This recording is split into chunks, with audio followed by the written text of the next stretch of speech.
And hey, we are live, and we're live with JC Connors. So welcome. Hey there. Great to be here. Great to have you. Now, JC came to my knowledge. Of course, I'm doing this Avalon Hill thing where I'm trying to find as many employees as I can. And of course, you have one of the coolest geek lists on BGG. I think I had it highlighted here because now it's, of course, gone to sleep on me here. But you have something like 500, what was it? Yeah, 541 thumbs and all kinds of geek gold have been donated on this list. And the title, for those that want to find it, I'll probably put it in the description later, is My Days at the End of Avalon Hill. So we're definitely going to talk, we'll talk about that. We'll talk about your start and your finish. But before we get into that, two things. One, we can see great games behind you, so we may talk about some of those. And then what was your very first board game that kind of hooked you into that this whole hobby train? You know, I think there were two that hit me simultaneously. The first was the Conquest of the Empire, the old Game Master series by Milton Bradley. Just all those Roman armies spread out on the board, and like just wanted to play that game every day the moment I got it. And then, of course, I went on to Axis and Allies and Fortress America and Broadsides and Boarding Parties. And then about 6 months later, I got into Car Wars. So designing cars all day long and blowing up my friends. I still love that game, both of those games. Beautiful. Now, did your family do a lot of like general, like my family, my first intro was family reunions where they would finish dinner and they were playing, you know, trick-taking card games, hearts and spades. And did your family do any of that? Yeah, my family did pinochle and like traditional card games, but I was the youngest of a lot of cousins. And so when we were all together, I was the one who had to entertain all the kids. So that's when I would break out these games and say, hey, give this a try with me. And, you know, they would just go along with whatever I said back then. And we had a blast. Beautiful. I had an older sister, so it was great. I think before I was even reading rules or anything, you know, she was breaking out Life or Payday or, you know, there was some I don't know if that's Mattel or Hasbro, but she had all these kind of, you know, as soon as summer came around, she'd be like, hey, come play this with me. And so we always had something going on. And then when I was 13 is when I got into Avalon Hill. But we'll get into that in a second. I wanted to touch on a few folks that are in here, and then we'll come back to kind of Avalon Hill and things. But right off the bat, we have Matt Curiosities. And he has a question, and it references an older game from, I think, 83, which is Up Front. Of course, very far ahead of its time, I think, when it came out in 83. But he managed to find an unopened copy of Up Front with a plain white box, inner box. So, and he wants me to ask you, well, heck, I should have highlighted. And so if this maybe was in the last shipments from Avalon Hill, or if you're aware, or he's looking for some confirmation on that. Yeah, so Upfront had been out of print for a while at the end because I know we had a lot of people wanting to bring that game back. So we never would have shipped a version of it just in a plain white box. It's possible that it was liquidated later when they went through the warehouse and they just packaged anything up any which way they can to send it out. But certainly when I was there, they were still sending out copies full in shrink wrap with real boxes. Got it. All right. And we'll come back to kind of how the shipping things and how stuff was changing near the end. Let's see. We have Kabuki Kid. She's in here. Says, hey, Chief. That's kind of my nickname if you see that floating around. She also says, hey, hi, JC. Hey there. She loved those Milton Bradley Game Master series games, and she still owns them all. She adds in, let me throw this up. She adds in, she saw Shogun before it was changed to Samurai Swords, and then Akushu, if I'm saying that right. Akusa? Yep, that's right. Maybe? Very cool. All right, so I may pop back to some comments as we go, but folks, as it goes, I'll probably try to stay focused a little bit on the interview as well, but by all means, put them on there, and we'll go back and look at comments in a bit. But JC, so how do you get hired, I guess? Maybe we should start there. If you want to go another direction a little further back, that's fine. How do you start with Avalon Hill? Yeah, so this would have been around 96 or 97. I just wanted to work in the game industry. And I went through the the credits of all the favorite video games that I had, as well as board games, and I picked names out at random and I wrote them letters. And most people never got back to me, but that my letter eventually got to Avalon Hill and the Dots and Bill LeVay, who was running the computer vision, and they just randomly called me up and said, "Hey, if you can drive down to Baltimore, we'll interview you." And so I was like, "That sounds great." So I just drove down and talked with them. You were just out of college? Were you just? Yeah, this was I was just out of college. I had gotten a job in New York City working for a kids edutainment video game company, but the commute was killing me, and I didn't love working on those. It was a Pink Panther adventure game, and so I was looking for something that was closer to the games that I was passionate about. So I just blitzed everyone with letters and hoped for the best. Beautiful. So your education wise, was it in programming or? No, it was in theater. And so I loved storytelling and direction and some of the technical aspects of it. I was never an actor. And so it was just completely on a lark that I said, like, let me try my hand at the video game and the game industry.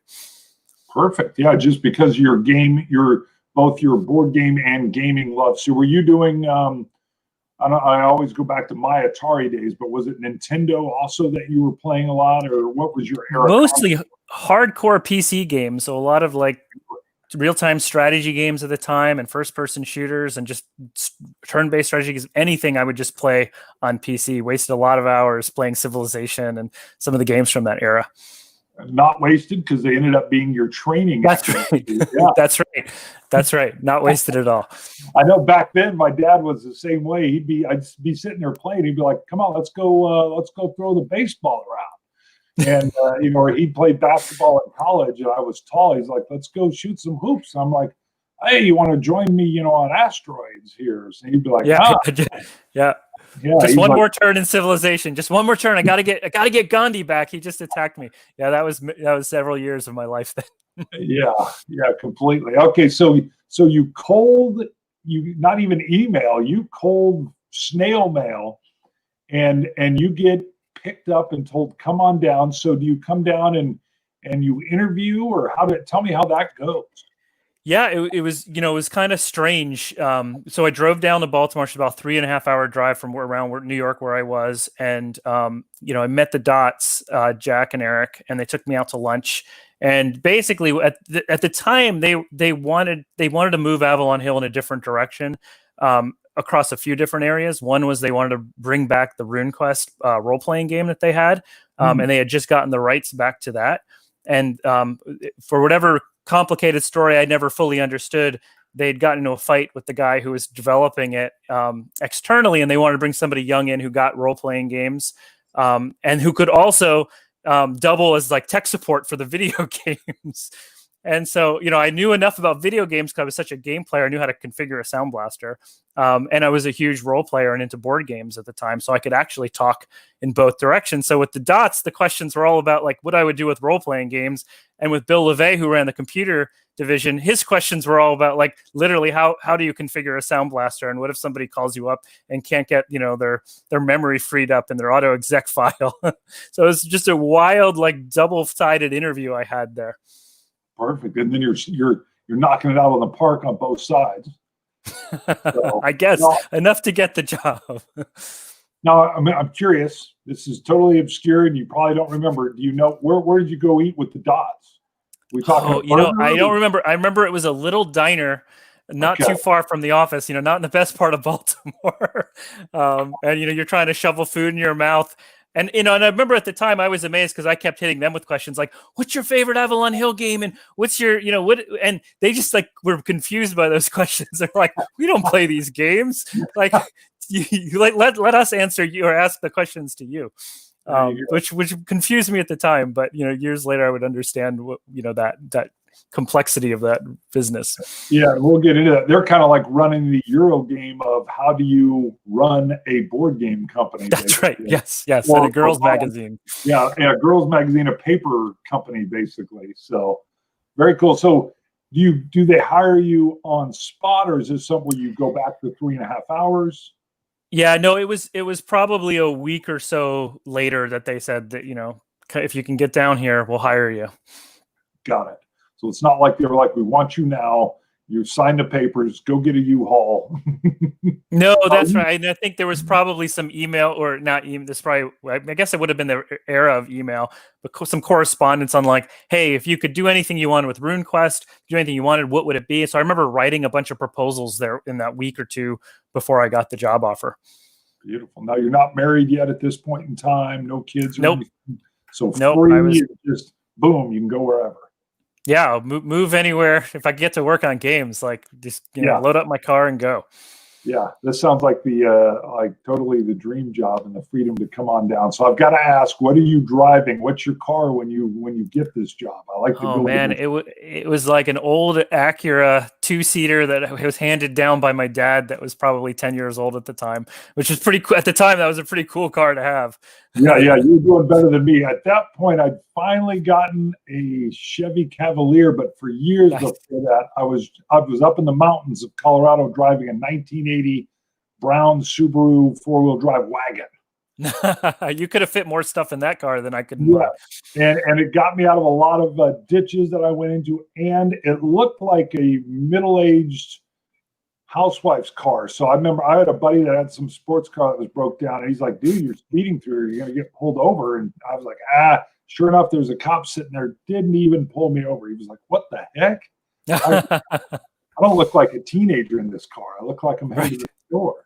All right, so you go down, I guess what building, because I know they had like 2 or 3 buildings at the time, or maybe they didn't by the time you're there. Could you kind of this would have been on Harford Road. So we had 2 buildings, like the building where the Dots sat, and then the building where the Avalon Hill folks, as well as the Girls Life team, sat, which was an old, garage where you had to be careful what you tripped over or what you banged your head into. It wasn't the nicest office by any standards. Well, and I know from just reading some stuff and some interviews, I think the Dots, his wife, is it Esther, actually owned a lot of the properties themselves, I think, too, which kept costs down for them. That could be. I don't remember hearing that, but that's very likely true. Got it. So the Hartford address at this point in time is where the Dots are basically kind of Monarch is running, and then you're at another building. That's right. Yeah, it was just across the parking lot. It was probably 20 feet away. It wasn't very spread out. Separate from the warehouse where all the games were at. That was a few miles off. Okay, so all the storage, and was that where they were printing too? Was it printing and storage? Yeah, the printing area was there, as well as the like the production facilities were all there. Got it. So when you come in, what's your first day or first few days? I know we're going back in time, but you know what I remember the most is Air Baron had just come out, and that everyone at the office was playing that game. Like, it seemed like every day, and it was so raucous and wild, and people were like yelling at each other all the time, towards the end of the day, that I just remember getting the impression that these people love the games that they make, and they're even playing them long after they're done with them. And so that was me being an observer. I wasn't like throwing myself in there, wasn't ready to roll dice against Don Greenwood yet.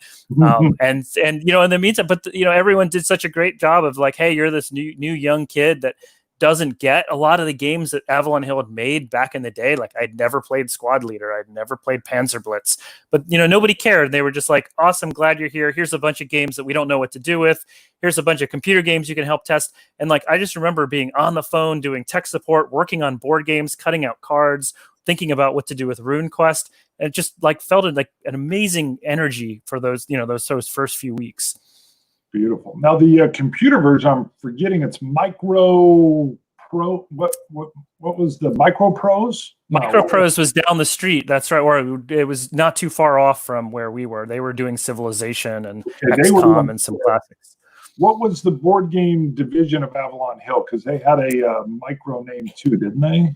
They may have. When I was there, it was just the computer game division. Like, it was just Avalon Hill computer game. Okay, that is funny that Micro Pros popped in, but yeah, you're right. All right, cool. So they've got you. You're doing so many things. How long before? Because I know you end up designing Monsters Ravage America. Is that later? I know you're there 2 years. Is that near the end, or is that? I mean, where does that happen? That was probably about 6 months or 7 months in, when I had enough of a relationship with the other designers there. And it's intimidating being surrounded by all these designers that design some of the games you loved. But I had a great relationship at that, 6 months in with Ben Knight and Mark Simonich and some of the others there, where I felt like I could take some designs to them and say, hey, check this game out. And I remember I worked on 2 games a lot. The first was Monsters Ravage America. The second one was one called Wizard Towers, which never got published. That was the working title. And so about 6 months in, I was, pitched it to Ben. I said, play this game of mine. And he was like, there's something here. I like this. Let's work on this together. And it got on the slate, mostly thanks to Ben, saying he was going to help out with it and push the design. And we worked on that probably for about a year or so before it finally got published. Very cool. Now, I know you mentioned Ben Knight, and I noticed he had commented even on your geek list. You had a couple past employees. So if you don't mind, can you go through some other folks? Obviously you were talking about you weren't yet throwing dice with Don Greenwood, but what are some of the folks that were there that when you were there that people would know?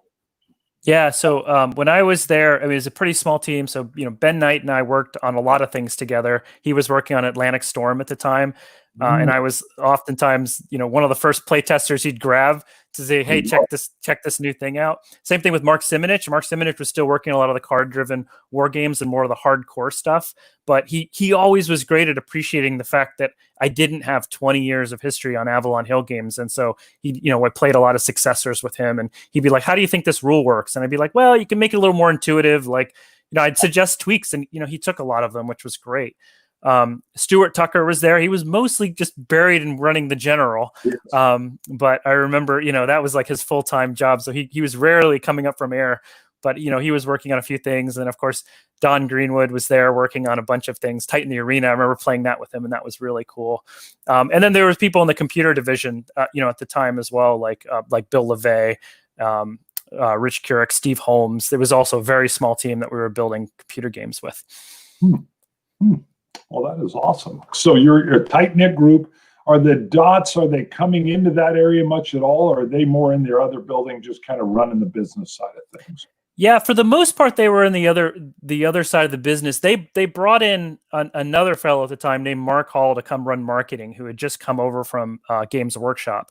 And they trusted Mark a lot because, like I said, they wanted to shift the business and try to be more successful across the board. And, Mark was coming in saying, like, we got to up the production quality. We got to tweak our designs, more blood on the covers. Like, he was coming at it from, more of a mindset that you'd see in today's games. And so really they trusted him to make a lot of the decisions on what games we were making and how we were going to market them and what we'd go after. The only time they really got involved was around like production costs. Like when we had to go take a game to market, how much was it going to cost? Or, what our slate was going to look like. They would basically sit around and have a green light meeting for those sorts of discussions. And I think in your geek list, you mentioned that Mark, with his expertise, had pushed for a few things to be printed outside of the Monarch house because these other companies could do cards better. That's right. Like the Monarch printing facilities, even at that time, were starting to get like old and rickety. And there were a lot of just defects we were getting. And so he believed that component quality was really important now.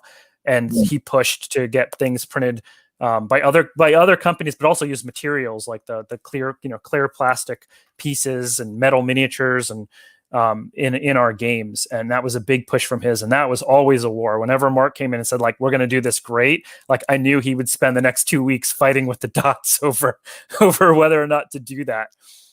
Right. So they bring him in, they're trusting him, but then he's telling them, hey, we're not going to do this in-house for less money. We're going to go bigger money and give it to somebody else that's doing it better. And I could see where that's gutsy and knowledgeable all at the same time. Yeah, I think every day I saw him, he had lost a little bit of hair over all the arguments he was getting into.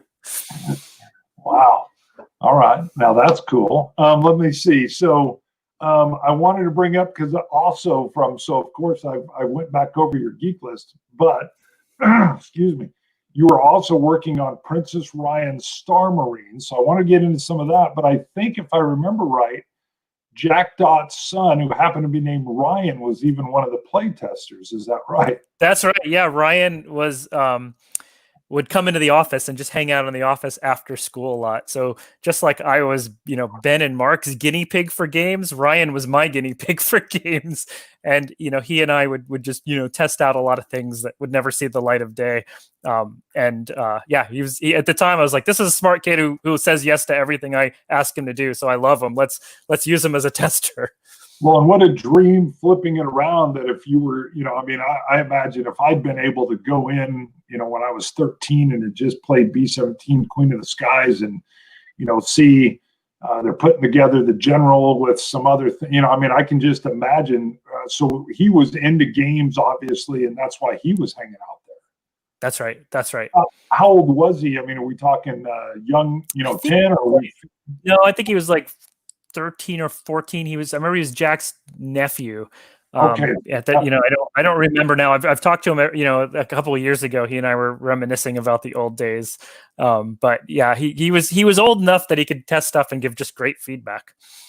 Beautiful. And by the way, remind me when we're done, if at any possible chance you have an email, don't give it to me, but if you can reach out, I would love to have Ryan on to just talk about his perspective from when he was a young teen. But we'll talk when we're off air here. Okay, that sounds great. So talk a little bit. I know you were assisting is what it listed under the credits for Princess Ryan Star Marines. Were you doing some just development work or play testing? I did. So yeah, mostly I was a playtester on that game. And, I think I remember writing like Don Greenwood was like the ultimate game master for that game. Like you'd sit down at his table and man, he would smack you around. And I remember I didn't even fully understand the rules, but he would just always would always be fun. Like it didn't matter. But at the time, like I said, because we wanted to open up our games to new people, I got the job of writing like quick start rules for all of these games. And, Princess Ryan Star Marines was a game where it had a really thick rule book, pretty dense set of rules. And Mark Hall at the time was like, we got to let people who buy this game just play it with their kids. So I started writing these alternate game designs where I basically take the core of the game design and simplify it down so that, you could play it with your 12-year-olds. And those got included in a bunch of those games in the era. I don't know if anyone used my rules because we didn't play test them much, to tell you the truth. But that was part of the drive to go make these things easier. Right. So it had like that one page, get start guide or something kind of like that going. Yeah, that's right. That's right. Let me see. We've had a few comments come in. So Peter Morganson was, Atari with a little thumbs up. Yeah, I went back. Atari, that was my first console ever. So we've got some people just saying, hey, that they're in. Tom D is in. Kabuki Kid definitely referenced back to the Gandhi has nukes part of the game. He does. Got to watch out. Yes. There's a time. Sid Meier is still, she says, probably her favorite game designer. And let's see. Tom D said Sid's Gettysburg needs a redo. What's out there now? Not the same Ultimate General CW. That one I don't get the reference on. I'm sure I'm missing something on the computer side there. Yeah, Sid Meier made a Civil War game back in the day that was pretty good. Not as good as Civilization, but it was good for the time. Got it. Let's see. Kabuki Kid has a good eye. I did the same thing here, Kabuki. Let me. Whoops! I just missed. She sees pitch car in the back. I said the same thing before we went live, Kabuki.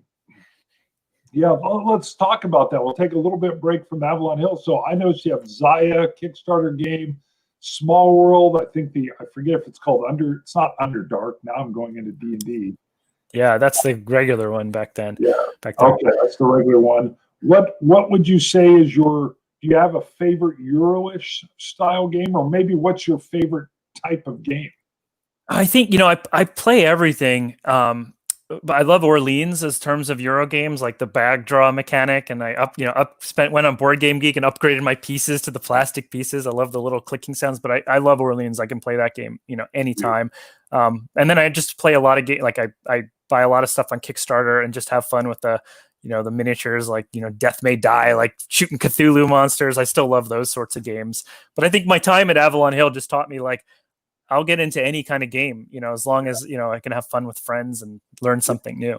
Yep, I love Zombicide. I was early into Zombicide, which comes out from CMON, and then my son will get in there and he'll kind of role play it up a little bit. What's that? Let's see. Kabuki has another question here. JC worked on some of the Star Wars Lego games, correct? Yeah, we'll get into that too. But what do you want to touchstone on that a little bit? What was the experience like? Yeah, I mean, it was that we did the handheld versions of the very first Star Wars Lego games, which was really interesting because my team had just come off of Lord of the Rings, and when we wanted to make a Star Wars Lego game, we wanted to kind of add in role-playing elements and have stats. And I remember the Lego and the folks at the developer doing the console game was like, "No, guys, simple. Like, we just want pieces exploding." And we were like, "Come on, don't you want like upgradable abilities?"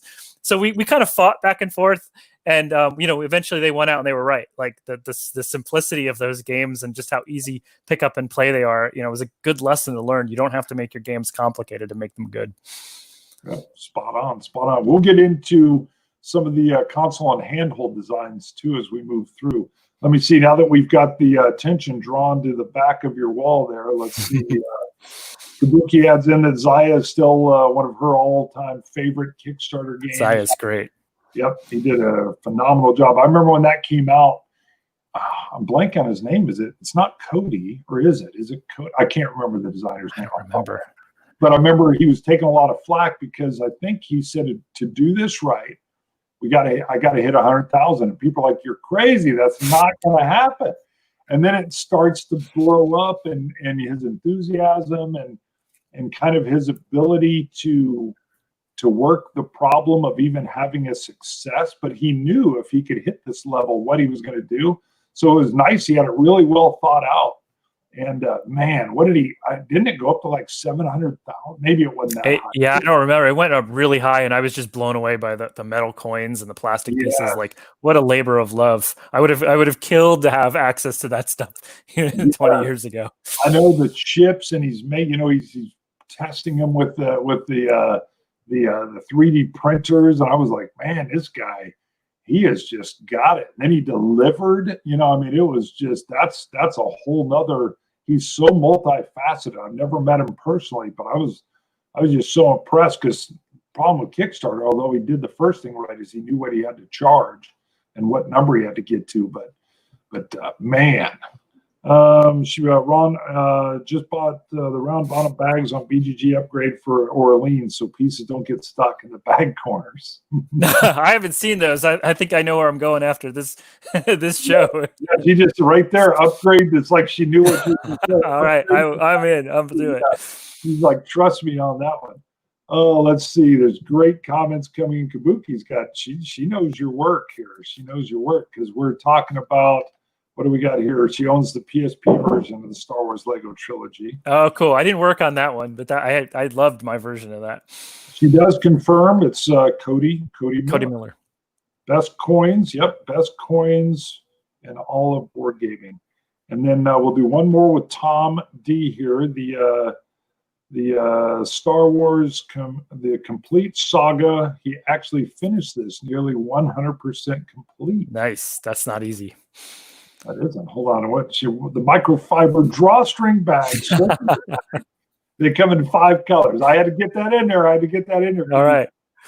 So circling back now, of course, we've got you assisted mentions also in Successors that we can talk about, and also Starship Troopers Prepare for Battle, which was like an upgraded version of the game for the movie that was coming out.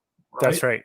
Yep. All right. So I know you mentioned Successors a little bit and how you had some, it was more play testing, or how did that rule work, or was that what you were mostly doing? Yeah, it was mostly that. Like, Successors is just a tough game to play test because it was 4 players with the card-driven system. Hard enough testing a 2-player version of that. So Mark and I remember simulating a lot of games with all 4 players before we grabbed other people.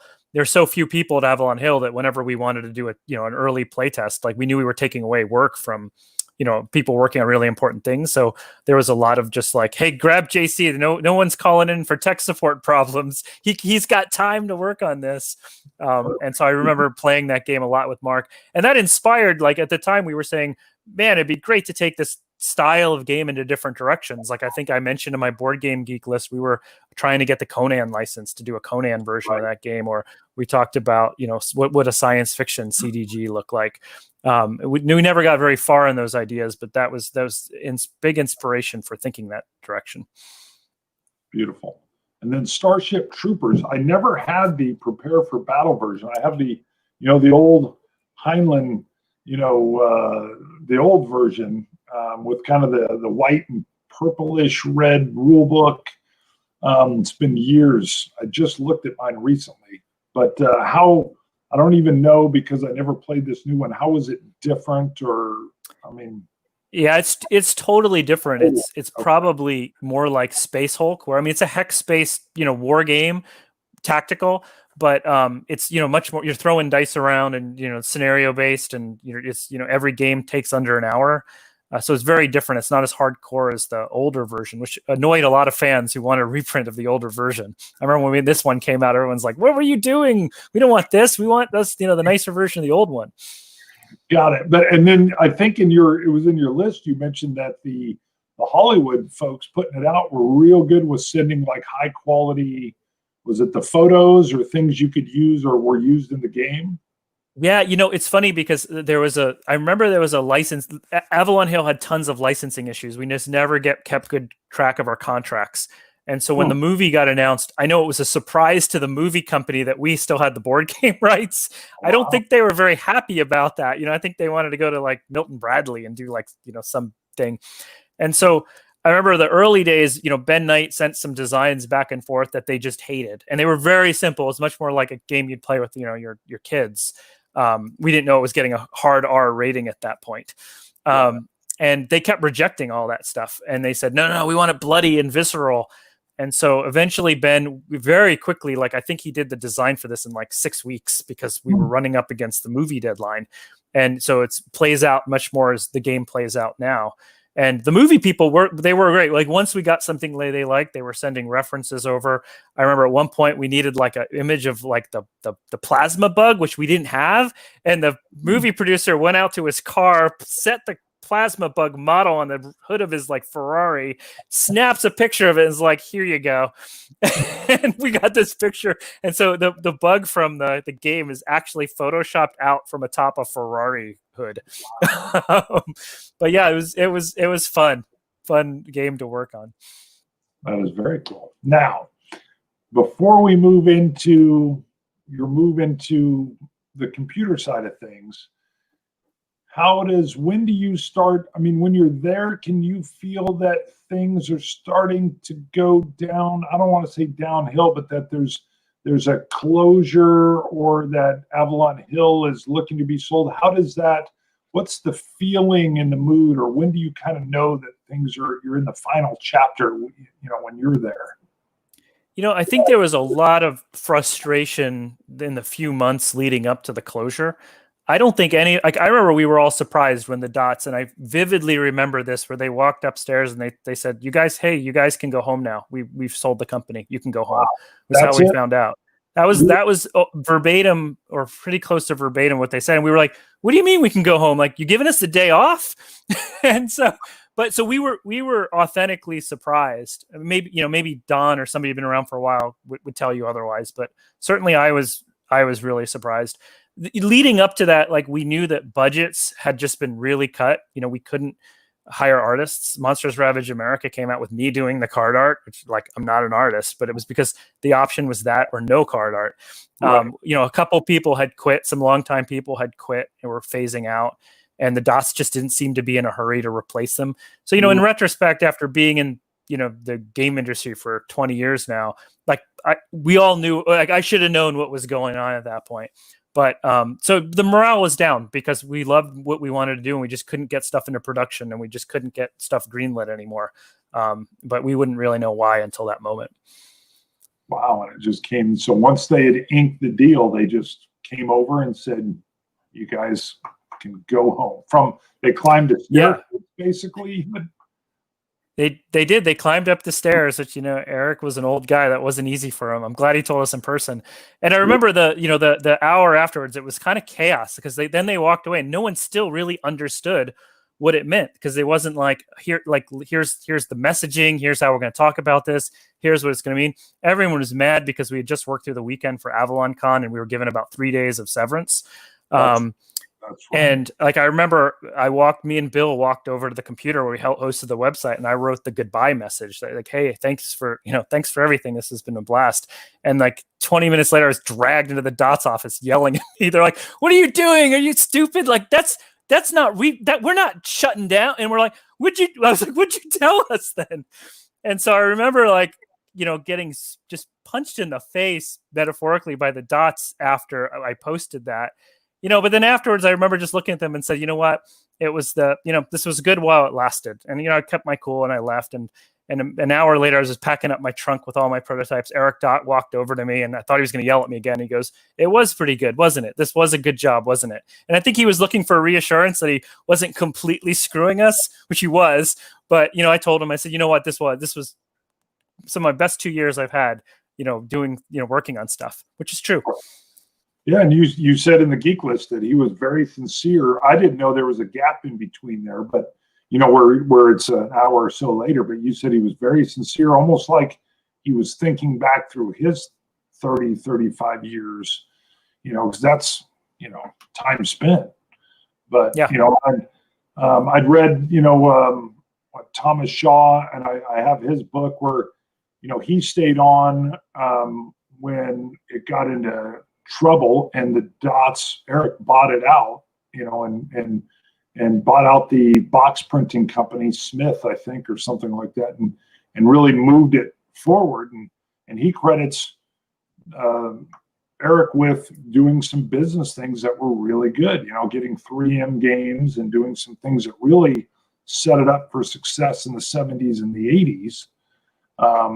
I know if it, it would have folded right there. And I'm like, wow, that's kind of what I got from Shaw's book was, it was pretty much over at that point in time. And we're talking 65. Yep. And then, the Dots come in, or Eric comes in and says, well, I've got the printing. So let's do this, and off they go. So that's interesting. So and that's funny. I kind of pictured you typing something out right as you left, but you're just thinking, well, it's over, and you send a message out, and they were not wanting the message to be out publicly that everything was shut down because it's just being sold to Hasbro, or is that? Yeah, it's like I viewed my job, and obviously, Bill was there too, as like I maintained the blog. We did a fairly regular blog about Avalon Hill news. And, I was, 20 something and, didn't think things through fully, but I was like, this is news. Like, I don't want people coming to the website tomorrow and wondering what happened. Like, better tell them that, and, leave with a sincere message. Cause I certainly knew the Dots weren't going to get on the computer and write the last blog post. So I wanted to make sure Avalon Hill, had a sincere message going out. Well, but they never communicated to us that it was secret, or that, like, I bet you the deal wasn't even fully signed at that point. And because like there was a lot of fast and loose, like I said, with the contracts then. And I remember even going to Gen Con probably a few weeks later and talking to some of the Hasbro people, and they were like, we had no idea they were going to fire everybody. Like, we wanted to at least interview everybody, and they wanted to talk to us. So it happened in a really kind of fast and loose style, which, was fitting for that company at that era. See, and I think you mentioned that, and maybe in the comments further down in your Geek List, that Hasbro had said, whoa, we weren't, like you just said, there was a plan to talk to folks and maybe keep some things rolling, and but it was all just over, just yep. done. I wasn't buying, again, the 90s were the period where I was there was no gameplay really going on other than if I broke out B-17 or Ambush every once in a while. But I can't imagine if somebody called in the next day and there's no employees there, and they're like, how come nobody's answering the message board or the emails or the phone's just ringing? I mean, that would be, wow. Yeah, I can't even imagine not sending a message. So I agree with you 100%. So, was there any? I mean, is there any yelling from other folks that had been there longer, or is it just more like, and they're boxing stuff up? Yeah, everyone was everyone handled it differently. Like I remember one person, was just like, well, if I'm leaving, I'm taking my computer with me, and like just grabbing, like looting was going on because he was so pissed off, about that. Right. And I think, and I remember at the time too, like, I mean, I was mad too. Like felt surprised and mad. And so like, I remember I had a poster of my Wizard Towers game prototype up on my wall. And I remember just tearing it down and throwing it in the garbage because I was really mad. And then I was like, oh, I wish I kept that. Like that was something that would have been meaningful to me. Sure. But everyone was just shocked and, mad. But everyone handled it differently. Like I said, it was just, it was big news. And, some people like Don, I just remember being very quiet because, it's been his whole career there and, more introspective. While other people were just like, we got abused because we got, asked to work the whole weekend and got 3 days of, 3 days of severance. Not much. Yeah. Yeah. I mean, that just, pretty good exit deal to Hasbro, $6 million, I think. I mean, I know it's stock, but they control most of the stock. You think you'd come in and, I mean, I've managed and I manage now with what I'm doing 2 weeks. 2 weeks notice in or out is always nice because it allows you to find something, it allows us to find something, whatever. Whoo, goodness. All right, so going into happier times. So there's the transition. You step out of that, and how long does it take you? I mean, you obviously move into the video game world. How does that progress? Did you have a connection that right away they were like, hey, we want you over here? No, I was very lucky. Like I said, morale was pretty low, and my spidey sense was good enough that I'd put some feelers out to other game companies that I liked. So like I was super fortunate because I think within a week I had an interview and a job offer at Cave Dog up in Seattle, which is where I am now. To work on a new role-playing game that they were building, in video games. And so, I made out really well. I know other people took a little bit longer to find, the really, really good jobs, but I was just really lucky. Wow. Yeah, that is good. I want to say hi. We got a few people come in. Vorpal Bite is in. Vorpal, I won't be doing screen sharing, so we'll stay in. He said, wow, 2 shows today. I had my hand show earlier. We got Tom D. Xbox One has the SH Ascension version, but I like the original. Xbox also has Tactics and the original Space Hulk. Sorry, I missed some. Oh, okay. Yeah, Space Hulk. It's a great one. So, and then, all right. So you're going from Baltimore, and now you are U-hauling all the way out to Seattle. That's a big shift.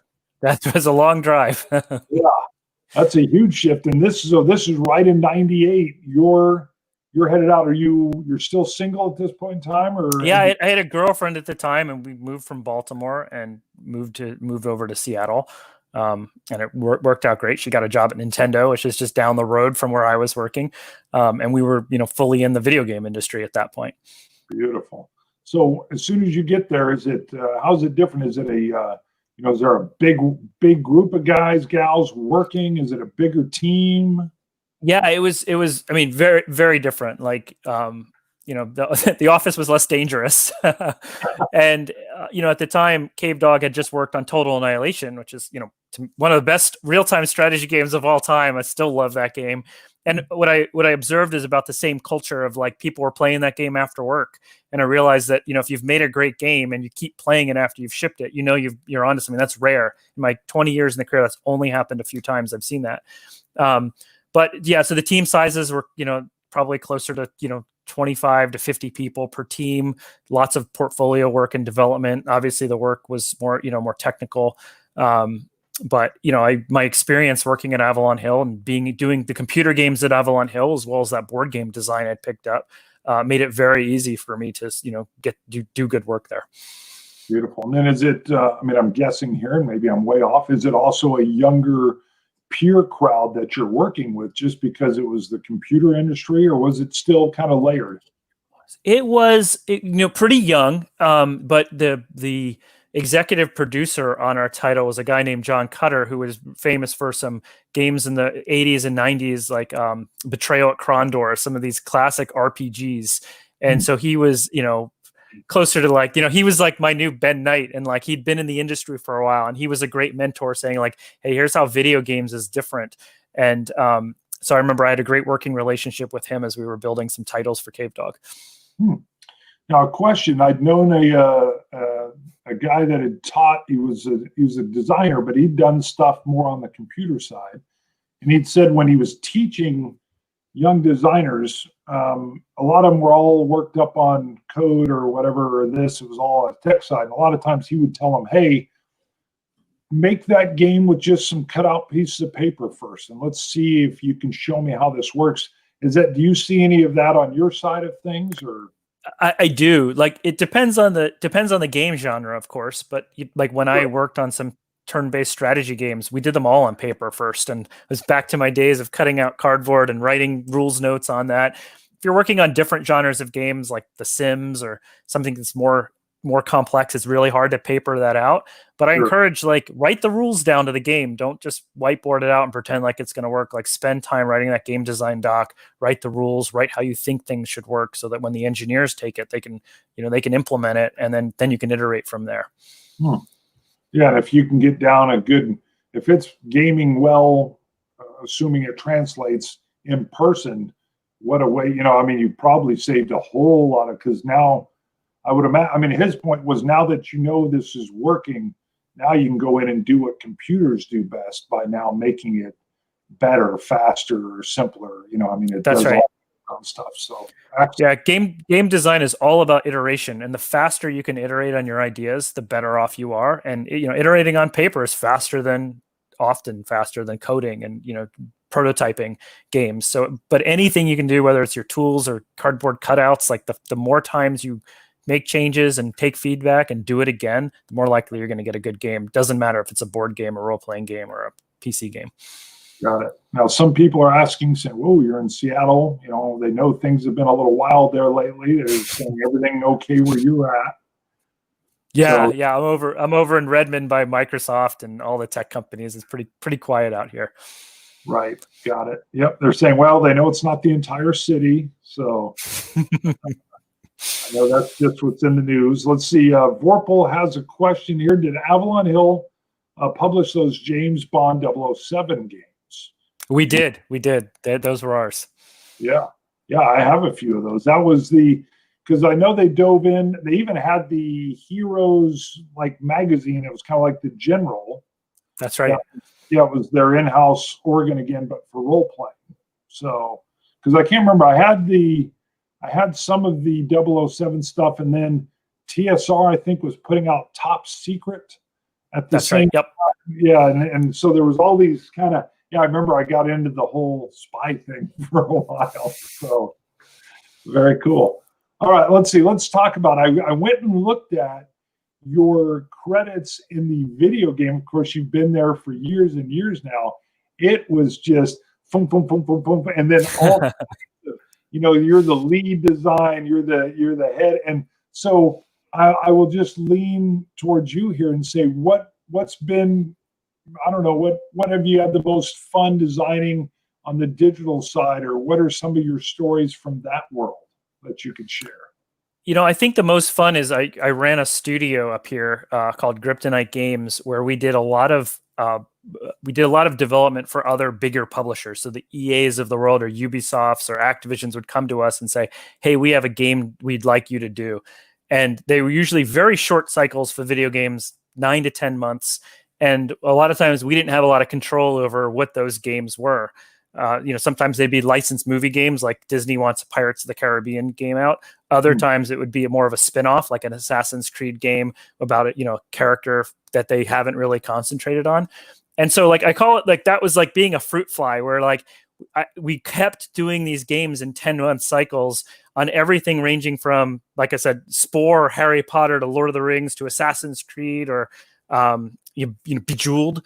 And learning so fast, doing so many games as a game designer and as a producer and a studio head, just is a rare opportunity. And I loved it because I just learned so much. And like I said, I was a fruit fly, just constantly evolving and being able to experiment. And that kind of game development is really special when you can do that. And how big was your team? The teams were probably 10 to 12 people typically on some of those games, sometimes a little bigger, sometimes a little smaller. And we always had multiple titles going at once. So I was usually running from one game to the other. And I remember tuning all the weapons in Lord of the Rings and then running on the Sims and writing a story for, the whatever Sims adventure we were doing. And so it was a lot of multitasking, which, like I said, that was my working at Avalon Hill. I was used to that. So I guess that's my superpower, thanks to that lunch I had with the dots. Yeah, you're all trained up. Now, I love seeing how you're in that world professionally, but obviously with all the games on your wall behind you, is this something where in your are a lot of your employees also into more of those analog games, or not so much, or is it the younger? What do you see? Kind of how did that translate back? I think it's gotten way more common. I would say when I was at Cave Dog and I told people I worked on board games, most of the time people were like what? Like Risk? They didn't even know what Avalon Hill was, yet they were making, professionals making video games. I think now, if I think about the team I'm working with today, I'd say over like 60 or 70% will go play board games like these for fun or with their friends. It's easy to bring out a new game and try it. So I think the renaissance of tabletop games is absolutely right, and that it's infected the video game industry. There's a lot more crossover than there used to be. Totally. Yeah, I've got so I'm a police sergeant in Wichita, Kansas, and it was funny because I was so I'm running my squad of guys, and we always do a little we call it an interwatch, but it's like a 24-hour brief that they get before we go out. And I would occasionally reference a game or something I'd done over the weekend, or because I was always evangelizing board gaming.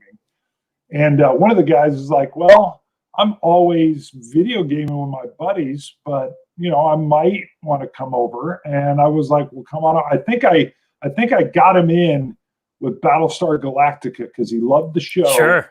And I said, we got this hidden trader game. You don't know if you're a Cylon or not. And he was like, I'll try that. And he popped over, and I was another one. I think I had 6 guys here, and we played it. And he was like, "Oh my god!" Because here's somebody lying to your face. Well, that's a whole nother thing because your body, one of the ones he came over again.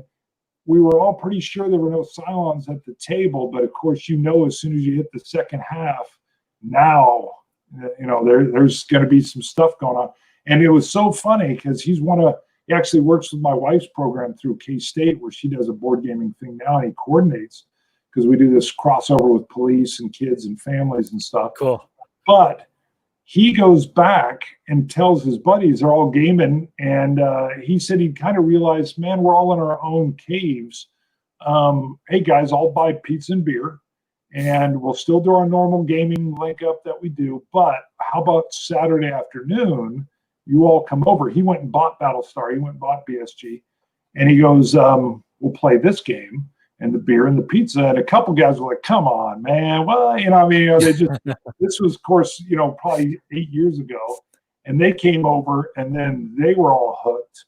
And I think he still does his video stuff, but, he's got that group of friends, and now their spouses and stuff as they've gotten older, all coming over. And what was crazy was they started calling me, and I had a couple kids by then, and it'd be like, hey, can you be over in an hour and jump in on a BSG game? And I'm like, no, I can't. I'm like, come on. I'm like, no.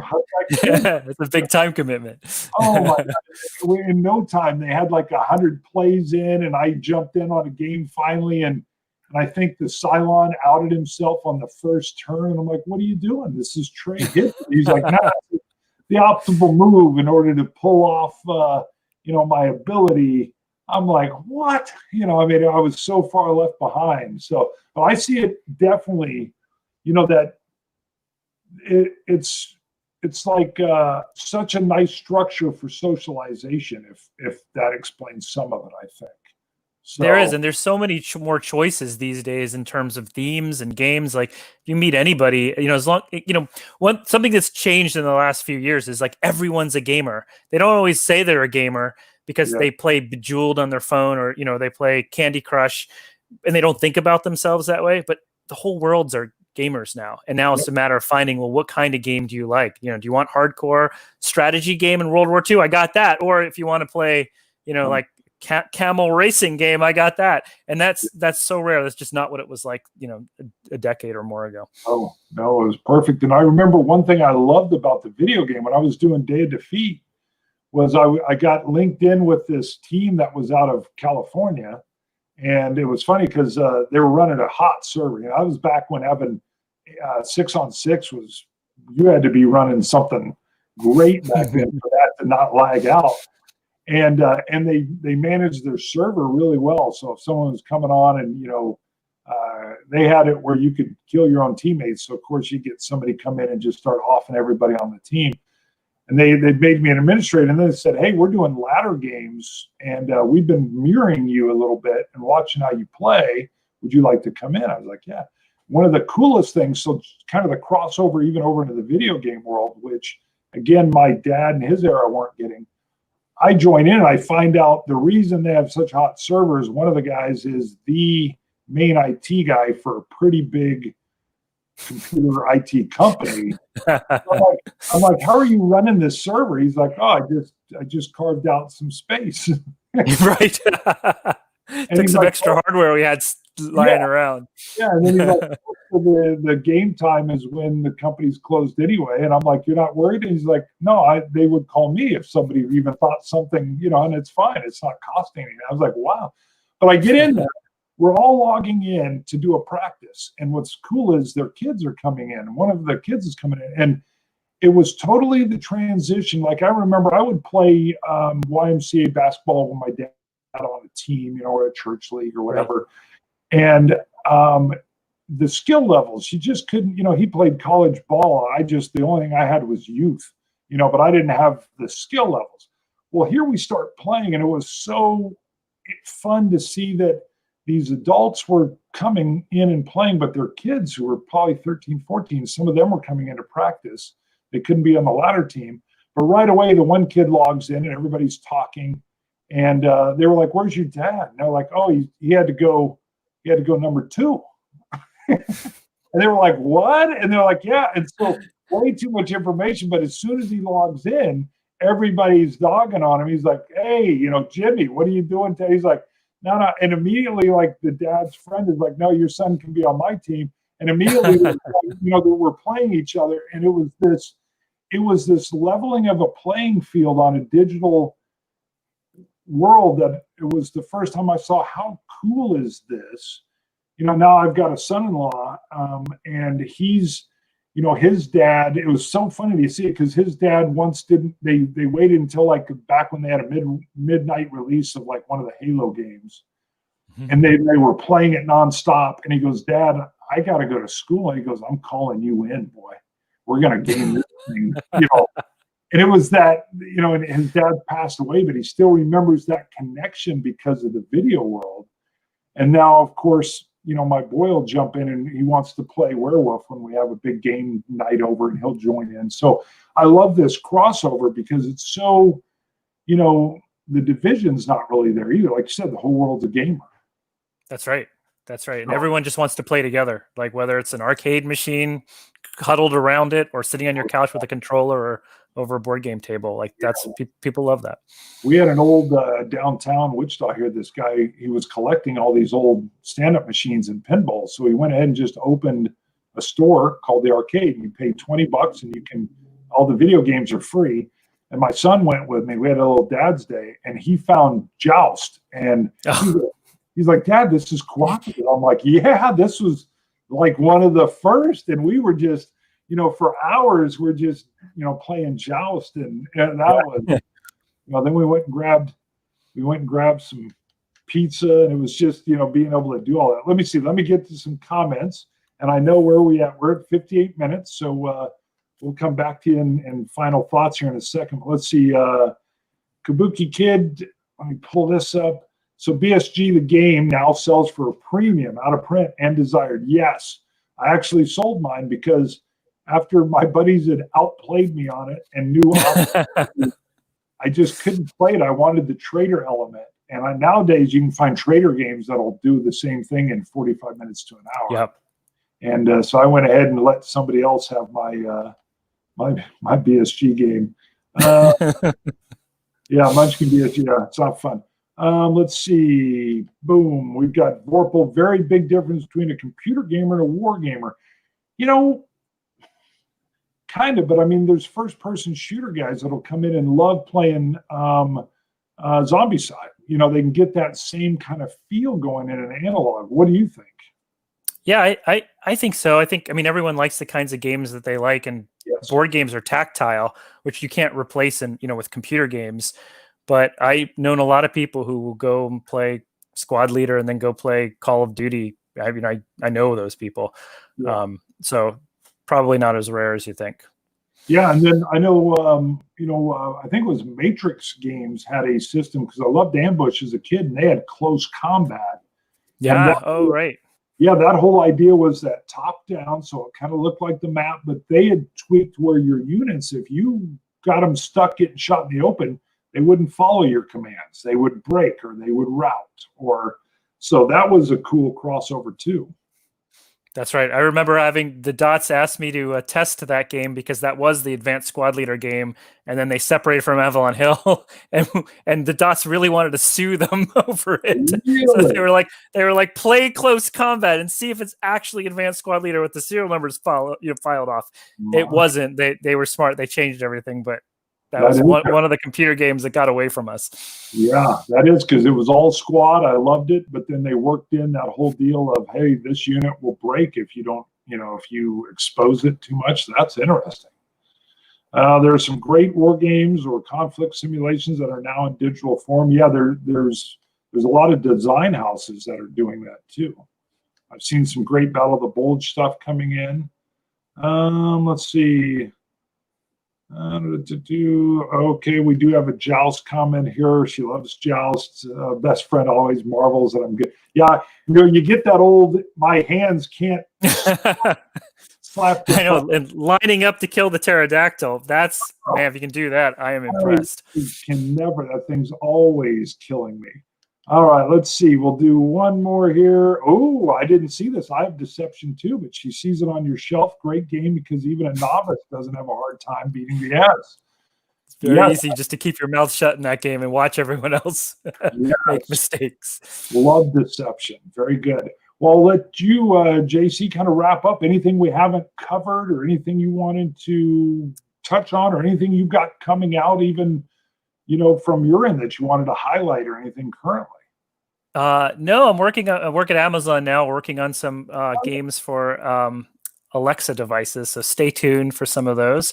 But no, I think this was great to think back to these days, because it was so formative in terms of my thinking as a game designer and as a game producer, and as well as just how hard this business is to make games. It's hit-driven business. It's tough to put your babies out there and see them not succeed.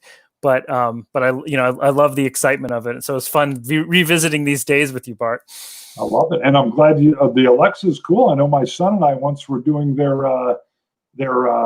rooms. I'm blanking on the rooms that you're kind of locked in, and you got to look right. Alexa would tell you what you see. Oh, like an escape room. Cool. Yeah, like an escape room, like Unlock or something like that. Yeah, they had that. We got stuck in an office, so we couldn't figure out what we needed to do.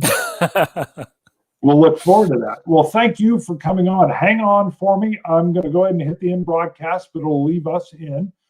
Thanks for everybody that tuned in. Hopefully I got to all your questions. I know sometimes I'll miss them in the scroll. I meant no offense if I missed your question, but we'll have some more folks on here. Tom D has a thank you. He wants thanks for your work, JC. Thanks for the show, Bart and Ham Tag. So thank you to everybody, and we'll hit our little in broadcast, and then they make me